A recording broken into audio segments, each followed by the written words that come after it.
U rikthyem përsëri në studion këto momente mbas fleshit të lajmeve, mbas fleshit të orës 9:05 dhe jemi me të ftuarit e radhës, siç ju paremërova pak më parë. Afër meje është drejtori i teatrit Kumanovës Enver Alimi dhe regjizori i një shfaqje tepër të lezetshme dhe tepër të bukur është zotëri Nehat Mehmeti, që është kënaqësi që ju kam të dyve sot në studion e emisionit ton 8:05. Faleminderit që pranua dhe që u ngritët erët që t'jeni pranë shikuesve. Faleminderit për ftesën. Faleminderit për ftesën dhe ju uroj një punë të mbarë televizionit juaj se për herë të parë jam këtu në emision.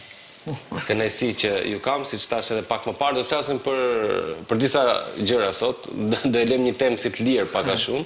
Megjithatë ju sa keni ardhur nga shfaqja më e re, Revolveri, që është mbajtur pikërisht në teatrin e Kumanovës, pikërisht një shfaqje që mund të na tregoni dhe ju sa interes ka pasur nga publiku i Kumanovës dhe sa pranishëm kanë qenë atje për gjithë ata që po ndjekin këto momente.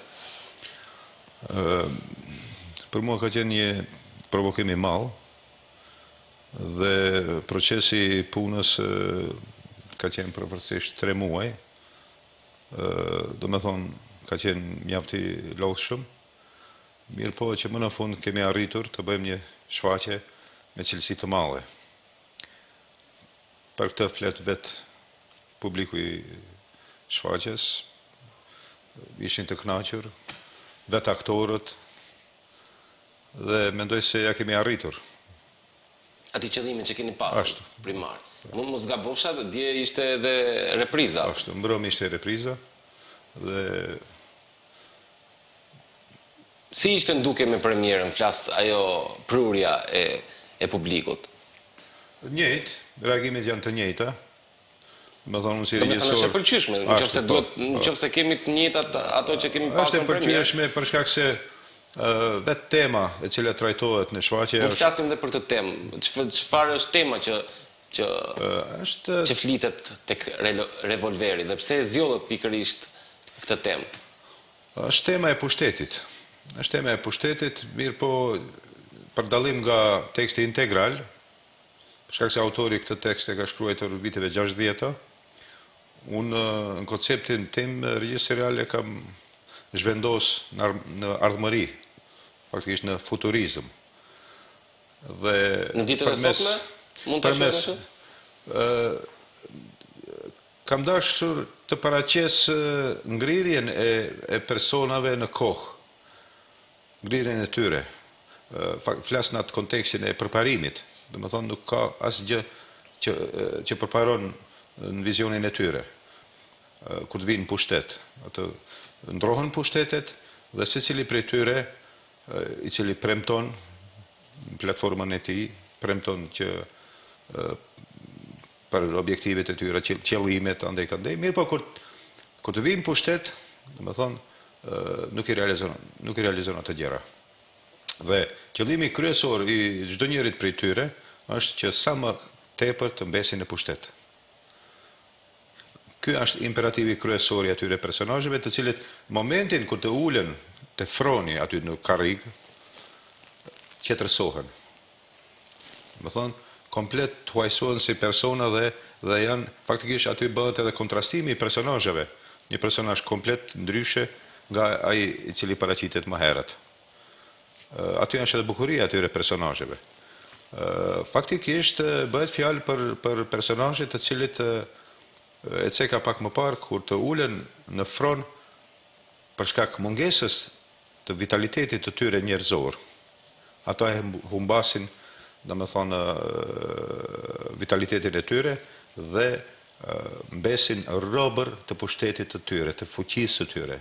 Domethënë, ndjenja për fuqi faktikisht nuk i jep liri, për të kundërtën e bën robër të pushtetit të vet. Aty është edhe paradoksi. Faktikisht unë flas për paradoksin e pushtetit, për paradoksin të njerëzve të cilët miren me pushtet, janë pjesëmarrës të pushtetit, mirë po, që imperativi ose fantazmi kryesor i tyre është që të mbesin sa më gjatë në pushtet. Kjo është në atë aspektin flas psikologjik. Nëse flas në aspektin filozofik, bëhet fjala për, domethënë, për ndeshjen e teorive si teori.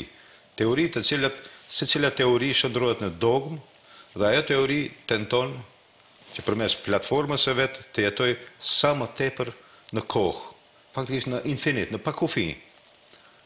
Dhe është e mbështjellur me një konstrukt të fortë, metaforikisht nëse e them, me një armatur nënçe, është e mbështjellur aq fort dhe nuk do që ky konstrukt të dekonstruktohet. Por që rrezikohet nga tjetër teori e cila vjen, e cila paraqitet, dhe ajo tjetra teori tenton të dekonstruktojë këtë teori të mëparshme, e cila e mund, vjen në pushtet, mirë po e njëjta prap ka qëllimin e vet, të jetojë në pakufi. Faktikisht, kjo është konstrukti dhe dekonstrukti i këtyre teorive, të cilët manipulojnë në mënyrë shumë të ashpër, në mënyrë dogmatike, jo në mënyrë fluide. Dhe ne gjithmonë i besojmë. Ne, flasim, ne. Kushtimisht nëse flasim. Kushtimisht. Se e hodhëm fjalën të popullit. Ata flasin ato gjëra të cilët populli do t'i dëgjojë. Njeriu është vetë tekst. Njeriu është prej fjalëve, i mbarur prej përcaktimeve, domethënë prej fjalëve. Dhe ai don diçka atë cilën do ta dëgjojë. Nëse unë të flas ty tani diçka cilën ti don të dëgjosh, ti do të besosh atyre fjalëve. Dhe faktikisht ata fjalë shndrohen në simbole. Njeriu mbarret prej simboleve, prej fjalëve simbole dhe i besojmë atyre. Këto fjalë simbole, domethënë si fantazm, mbesin mbi kokët tona dhe vazhdojnë të operojnë në mënyrë të tillë. Oratoria është një nga mënyrat më të mira mashtrimit apo jo? Ashtu. Domethënë oratoria, aftësia e të shprehurit, aftësia të folurit, është një shkencë e veçantë ajo. Dhe gjë që ndonjëherë ata që ne ja lëmë dorë pushtetin e kanë më së miri, apo jo? Dhe pak a shumë gjithë kjo temë, gjithë kjo shfaqje ka të bëj pak me mënyrën e politikës. Po them pak që mos jemi direkt, jemi indirekt në Ballkan dhe në Maqedoni. Unë flas domethënë për pushtetin, si pushtet si fenomen. Nuk flas për një strukturë veçantë. Flas domethënë njeriu vis-a-vis pushtetit. Po në Ballkan i kemi pak a shumë të njëjtat. Dashnë pa dashnë nuk mund të dalim nga konteksti ballkanik, po. Mund të dalim. Pikërisht shfaqje. Unë kam një shok bash Enverit i tregova, kam një shok edhe debat bisedonim rreth fenomenit të pushtetit dhe më thotë ne atë ndoshta poenta yte e shfaqjes nuk po pëlqeu andaj këndej, thash shoq tash nuk mund të dal nga konteksti ballkanik, ndoshta edhe më gjerë. Pushteti si fenomen është mjaft aktual. Domethënë merr me mend teksti është shkruar viteve 60-ta dhe është po aq aktual edhe sot. Do të jetë aktual edhe pas 100 viteve. Prandaj edhe koncepti i regjës serial është bazuar përmes një eksperimenti. Përmes një eksperimenti ku çdo vite ndokush, kushtimisht them ndonjë inteligjencë artificiale i ka marr punët në duart e veta, edhe tash don ti rregulloj punët në tokë mes njerëzve. Domethënë si një motiv deus ex machina. Mirë po kjo variant moderne. Dhe çdo filmin hollywoodian Ex Machina. Deus ex machina flas për mekanizmin antik kur integrohet Zoti pasi që sheh se njerëzit nuk mund ti rregullojnë gjërat në tokë. Më parë ka qenë përmes vetimave, përmes bubullimave. Tash unë e kam përmes kompjuterit. Përmes kompjuterit. Ti fenomeni që përmes teknologjisë ose përmes inteligjencës artificiale. Ka kapluar gjithë besoj këtë kohët e fundit. Ose mund të them shumicën e njerëzve ka kapluar. Dhe trupat teatrore pikërisht për këtë shfaqje u zgjoll e gjitha nga Kumanova, apo kishte edhe aktorë të tjerë? Si u përzgjoll? Kemi një mysafir aty aktor, një ajkulla e teatrit shqiptar, Ilber Mortezin, i cili ka bërë një rol shumë interesant, një rol i cili metamorfozon, më thonë, unë ashtu edhe i trajtoj personazhet, jo si kategori fikse, po si kategori fluide, shka ndryshon. Prej momenti dhe në moment ndryshon personazhi i tij. Edhe për atë arsye edhe përcaktuam si kameleon. Edhe kostumografia është si e tillë. Ai si tip poltron, si tip i cili vardiset pushtetarve, në çdo pushtet, të çdo njeri gjen mënyrat dhe mekanizmet për t'ju afruar. Është Musa Sufi në rolin e monarkistit, pastaj është Ismail Kasumi në rolin e Kishit, është Mirsad Abazi në rolin e Cukit, Mendi Mortezi është në rolin e Martonit, Katunarit. Dhe me thonë, të gjithë këta kanë realizuar rolit të shkëlqyera dhe unë i falenderoj dhe njëkohësisht ndoshta, jo që do t'i kërkoj falje, po të ma bëjnë halal se i kanë maltretu shumë. Po mirë, derisa të vim të diçka e mirë, duhet të ushtrojmë mirë, apo? Jemi tafët ne mes veti, jemi shok, edhe pse unë jetoj në Shkup, ato janë Kumanovës, mirë po edhe unë jam i Kumanovës, e kam priardhën Kumanovës. Po kemi kaluar, gjatë tërë kohës kemi kaluar shumë bukur. Pikërisht si shtam pak më parë, dje ishte repriza e kësaj shfaqje. Ashtu ishte. Po ishte pikërisht prapë në Kumanov, apo jo? A do të ketë përsëritje të shfaqjes po në qytetet tjera, qoftë Shkupa ose në qytet tjetër? Enveri në të agjendën e vet, në të planet e veta, edhe bashkë me mua do të realizojmë të planet, kemi ndërmend. Po tjetër normal se do të shkënor gjitha qytetet cilët për shembull na ofrojnë kushte për shfaqjen, për ta transferuar deri te qytetet që dëshirojnë ta kenë këtë shfaqje. Pikërisht desha të ndërhyj pak te profesori kur tha gjithat që elaboroi me fjalë, gjithat kanë mujt ta shohin publiku në premierë dhe në reprizë, do thotë e realizuar komplet ashtu siç e elaboroi vetë profesori apo regjisori i shfaqjes, ashtu ka qenë edhe e transmetuar edhe në live nga ana e aktorëve, të cilët ishin prezent atë ditë dhe njëkohësisht në mbram gjatë reprizës. Publiku i Kumanovës ka mbet shumë, pasi që regjisori ka qenë në stres dhe unë kam qenë në anën e publikut. Publiku ka qenë shumë i fascinuar për shfaqjes, ka qenë shumë, sepse publiku i Kumanovës është kjo, ne kemi publik shumë të mirë në Kumanovë, sepse kjo është shfaqja e 8, cila realizohet në kuadër të dramës shqipe në Kumanov, edhe njëkohësisht dhe gjithë... Brenda sa kohë?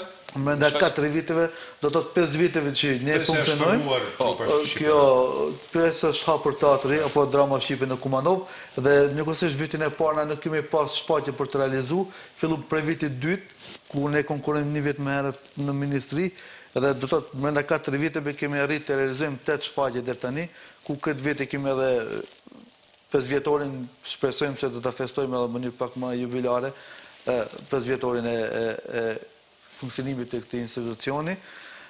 Po të kthehemi pak te shfaqja, ka qenë shumë shfaqje interesante për publikun, ku thasha pak më herët.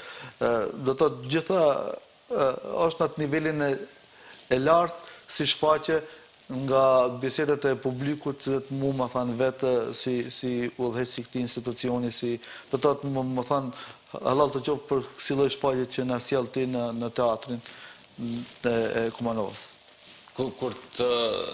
Kur thanë Ati për këtë shfaqje, pranove direkt, si ishin bisedimet? A të vajti mendja ty për të bërë një shfaqje të tillë apo? Për shfaqjen nuk kam pasur asnjë problem. Për pas problem kena pas me regjisorin gjatë procesit punës. Ata do thotë sepse davën pajisjet. Pajisjet kushtet. Institucionet nuk dojnë qapim shumë pare, edhe njëkohësisht regjisori kërkonte, po në mundum je realizum gjitha ato. Një mësune shqiptarët me mjetër ethanore. Po, njëkohësisht kam pas shumë vështirësi vlen të ceket edhe kjo gjatë punës në teatr, pasi që teatri është i ftoftë. Sado që të ngrohet teatri pa është i ftoftë. Nuk ka kushte optimale? Ka kushte, po do të thotë edhe ato kushte Nuk jam për... Zbehen, kur ti pasi që ka shumë promajnë në skenë, janë ftohtë gjysma për aktorë. Edhe drut janë harxhu për shembull, dhe nuk kishme problem me nxehtësin. Me pak fjalë kemi kushte për një shfaqje. Dhe kështu që gjithë ato vështirësi arritëm të kalim për atë arsye dhe është prolongu 3 muaj, se përndryshe kjo realisht duhet të bëhet brenda 2 muajve, po ishin plus ato festat e vitit të ri, para vitit të ri, mbas vitit të ri do festa, edhe kështu që dal nga dal arritëm të realizojmë edhe një premierë të këndshme për publikun e Kumanovës, ku shpresojmë se do të bëjmë shëtitje në për gjitha qytetet. Kisha një pyetje për sfidat e teatrit tuaj dhe te sfidat e teatrit tuaj vëre se janë dhe kushtet apo jo? Normal. Unë them për kushtet, pasi që ne jemi në teatri jon është së bashku me Teatrin Maqedon. Do të thotë ne jemi aty të punsuar vetëm 9 aktor, një organizator dhe një regjisor, ndërsa gjithë skena teknike apo punëtor teknik, që janë aty brenda janë prej Teatrit Maqedon dhe njëkohësisht janë edhe Maqedon. Duke nisur nga ndriçimi i cili realisht lun një rol shumë të madh në shfaqje, mjeshri i zërit apo tonisti si i themi ne për shembull në teatr, edhe ai është Maqedon, po edhe ai është lun një rol të madh, njëkohësisht në këtë shfaqje vet ka lëshuar edhe Alisan Mehmeti muzikun, i cili ka bërë muzikën e shfaqjes. Dhe ai e ka marrë përgjegjësinë për ta lëshuar muzikën, pasi që është shqiptar dhe njëkohësisht e din sa ku duhet dhe si duhet të lëshohet muzika.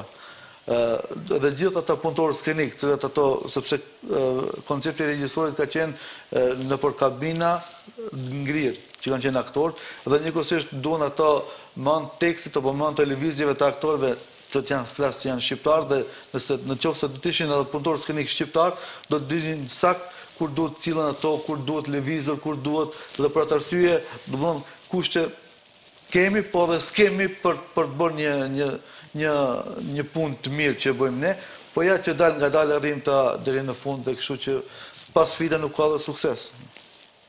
E vërtetë, për këtë vit, kjo do të jetë shfaqja e vetme që... Jo, këtë vit kemi, do të thotë, kjo është shfaqja e cila është nisë në vitin 2015 dhe është dashur të realizohet në vitin 2015.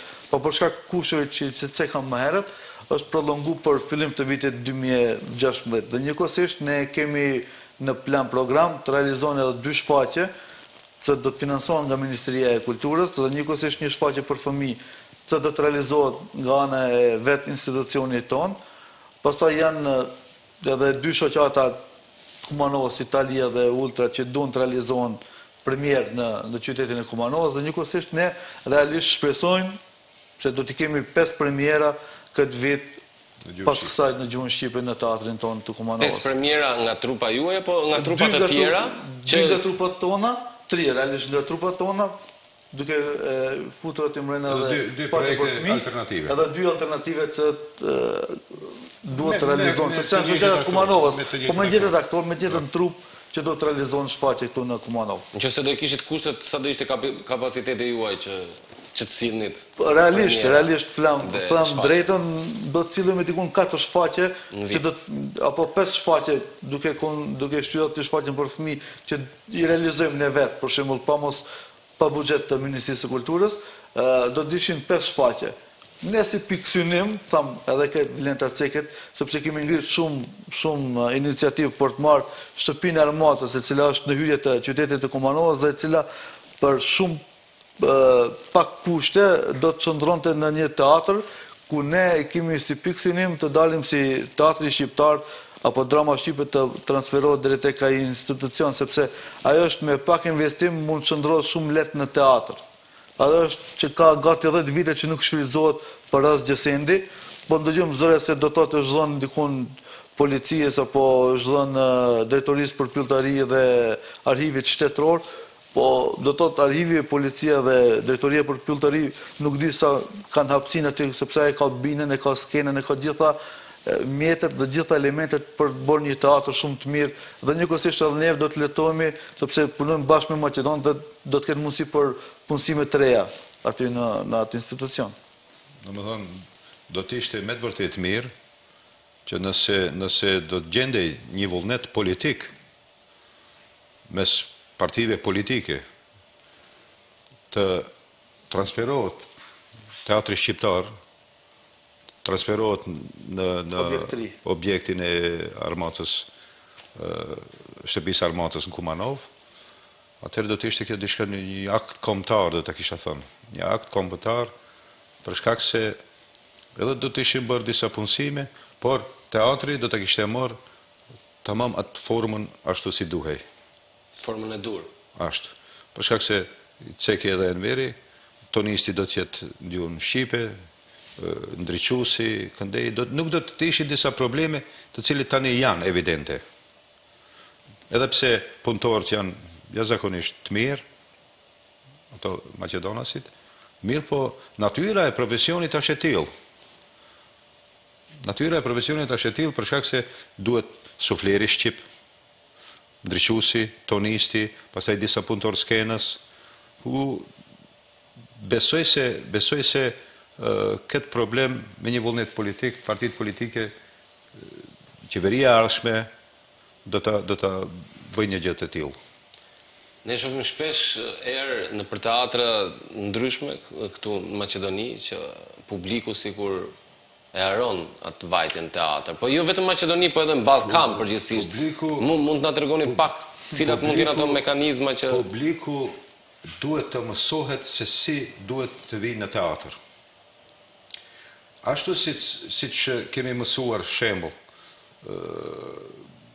do një shprehi të gabuar, shembull pirja e cigares, ndoshta unë do t'i ndezi 4-5 cigare në ditë me shije do t'i pi, mirë po tjera do t'i pi pa shije.